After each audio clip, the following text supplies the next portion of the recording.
جی السلام علیکم. یہ آپ نے مینشن کیا ہے کہ لوح محفوظ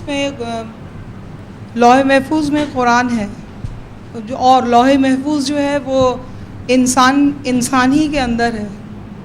تو بہت سے انسان ہیں جو قرآن دیکھتے بھی نہیں ہیں، پڑھتے بھی نہیں ہیں، تو کیا قرآن محفوظ ہے؟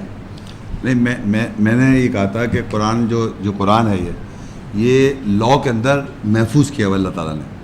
ہر انسان کے لا کہتے ہیں ٹیبلٹ یا تختی کے اندر یہ حفظ ہے، پریزروڈ ہے. حفظ کا مطلب عربی میں پریزرو، مطلب اس میں جیسے ایک آیت ہے انا نحن نزلنا الذکر و انا لہ لحافظون، بے شک ہم نے نازل کیا ذکر اور ہم اس کے محافظ ہیں. تو اللہ نے لا کے اندر انسان کی تختی کے اندر اس کو پریزرو کیا ہوا ہے. اب آپ کا سوال یہ جو لوگ قرآن کو نہیں پڑھتے نہ دیکھتے ہیں ان کے بھی میں نے کہا تھا ان کے اندر بھی یہ پریزروڈ ہے. لیکن ان کو جب پتہ چلے گا، جب ان کو آیت بتائی جاتی ہے تو ان کے پاس چوائس ہوتا ہے کہ وہ سن کے یہ نہیں کہہ سکتے کہ یہ کیا چیز سن لی ہم نے، تو ہم نے یہ تو مطلب وہ اللہ کی طرف سے ان کے پاس پہلے سے موجود ہوتی ہے، تو وہ وہاں سے پریزرو مطلب وہ ویریفائی ہو جاتی ہے. آپ سمجھ، جیسے میں نے آپ کے سامنے کچھ آیتیں پڑھیں، اب یہ آیتیں اگر آپ کو قرآن نہیں معلوم تھا پہلے سے، لیکن آپ کو یہ معلوم ہے کہ جو نہیں بھی پڑھ رہے ہیں ان کو بھی بتاؤ، تب بھی وہ کیا کہ یہ بات صحیح لکھی ہے، صحیح بات ہے یہ. مطلب سمجھ میں کیا کہنا چاہ رہا ہوں. تو مگر جو لوگ آپ کا سوال جو لوگ نہیں پڑھتے وہ بھی جہاں ان کو پتہ نہیں کیا لکھا ہوا، میں نہیں کہا پڑھا، ان کو پتہ ہوگا، محفوظ ہے ان کے اندر. جب پڑھیں گے اللہ کہہ رہا ہے اقرا بسم ربک الذی خلق اقرا وربک الاکرم، جب پڑھتے رب اکرم ہے کرم کر دے گا، پڑھ اپنے رب کے نام سے جس نے تجھے خلق کیا. تو کہتا ہے علم الانسان ما لم یعلم، تو علم دے گا انسان کو جو وہ نہیں جانتا تھا. تو پتہ تو بعد میں چلے گا جب آپ پڑھیں گے، لیکن وہ آپ ہی سے اندر سے ویریفائی ہوگا.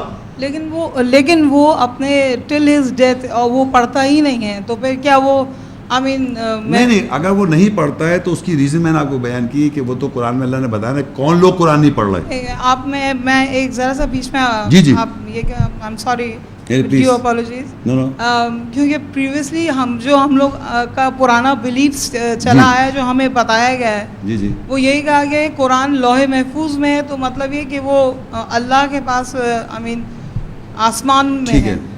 یہ میری انڈرسٹینڈنگ. فرض کریے آسمان میں محفوظ ہونے سے کیا فائدہ ہو رہا ہے؟ مجھے نہیں پتا، اس لیے میں آپ سے پوچھ رہی ہوں. نہیں، میں آپ کی بات سمجھ گیا. میں نے اس بات کو یہاں اس لیے ذکر نہیں کیا تھا کہ مجھے پتا لوگ کہتے ہیں اللہ کے پاس محفوظ ہے، تو 100% اللہ نے اس کو محفوظ کیا ہوا ہے. کہاں محفوظ کیا؟ تختی میں. اب تختی کہاں پر ہے؟ وہ اللہ کے پاس ہے نا. تو ہمارے پاس کیا چیز ہے؟ ہمارے پاس یہ قرآن جو ہم پڑھ رہے ہیں یہ وہ نہیں ہے کیا؟ بالکل. تو میرا کہنے کا ہے کہ ہر انسان کے اندر جو تختی ہے اس کے اندر یہ پریزروڈ ہے، لیکن اس کی علم نہیں ہے اس کو. ہر انسان کی میں نے بات کی، کیونکہ تختی اللہ نے انسان کو کہہ رہا ہے کہ ہم نے الرحمن علم القرآن، ہم نے علم دیا قرآن کو انسان کو، خلق الانسان، اس کو انسان کو بنایا. تو انسان کے لیے قرآن ہدایت کے لیے نازل کیا گیا. تو جب انسان اس کو پڑھتا ہے تو اس کو پتہ چلتا ہے کہ اس میں یہ باتیں لکھی ہوئی ہیں اور وہ اس کے اندر موجود ہے.